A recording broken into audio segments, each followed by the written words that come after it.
really didn't get any formal training until I got to Oklahoma State University. And working with J.W. Mashburn and Eddie Ray Roberts, who worked with me a great deal on the starts. And of course Higgins worked with me on the starts and relaxing. I never relaxed. I mean, when I'd run, I was all strained, but he taught me how to relax.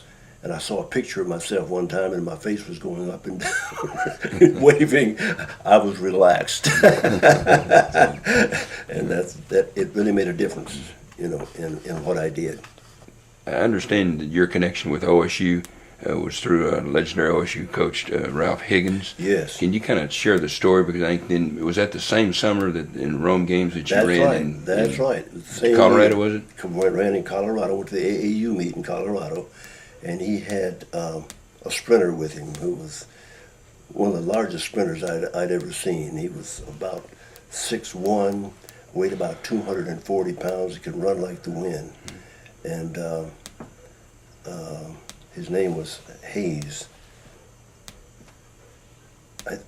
I'll remember that name pretty soon. Anyway, he was really a good sprinter, and my coach introduced me to Higgins, and military coach. My military coach. Knew Coach Higgins. He knew Coach Higgins. Everybody knew Coach Higgins. That's right. And we started talking, and he said, "Well, where are you from?" I said, "I'm from Oklahoma." And he said, "Oklahoma?" I said, "Yeah." "Where?" I told him. And the conversation continued. And he said, "Are you interested in a scholarship?"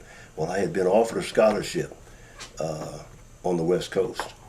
And also the Air Force Academy offered me a scholarship. But I was a year too old, which was good. And Higgins asked me would I consider coming to OSU, and I told him yes, I would consider that. He said, "Well, if you really want to come, make sure you look me up in January when you get out of the service." I got out in November. "Look me up, and we'll see what we can do." And he said, "Are you going back to Enid after the meet?" I said, "Yes." "Do you have a ride?" "No." And Higgins took me to Enid and let me out at my back door. So you got well acquainted on that trip. There was several hours. Yes, I did. Yes, I did. I got well acquainted with Higgins at that trip, and I did exactly what he said. When I got out, I went over and got myself borrowed $150 from a friend of mine there in Enid, and got myself enrolled. And saw Coach Higgins, and he put me on scholarship immediately. Yes, indeed.